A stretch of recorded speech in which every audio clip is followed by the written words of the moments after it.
Hi guys, for today's video, may bago na naman akong ipabudol sa inyo.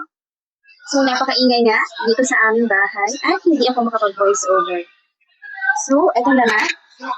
At naghanap talaga ako ng microphone. Naghanap ako ng microphone na very affordable na pero napakaganda ng quality. And yes, ito nga pala yung nahanap kong microphone. Sa dami ng mga nahanap kong microphone, ito yung nagustuhan ko. Dahil bukod sa affordable na yung price, ay napakaganda pa ng quality niya. And yes, para approve ko sa inyo na napakaganda ng product na to, ay iti-testing natin siya. So, ganito nga pala yung boses ko kapag may mic. Ayan. Kapag naka-green light siya, ang ibig sabihin nito ay steady na yung ating connection. So, by the way mga sisi ko, meron nga pala siyang kasama transmitter. Available ito sa iOS and Android phone. So, ikaw na lang yung bahalang pumili kung ano yung mag-fit sa cellphone mo.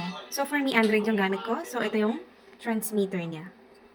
Then, ipa-plug in lang natin siya sa cellphone. Ayan. Para mag-connect. Diba? Ito yung boses ko kapag may mic.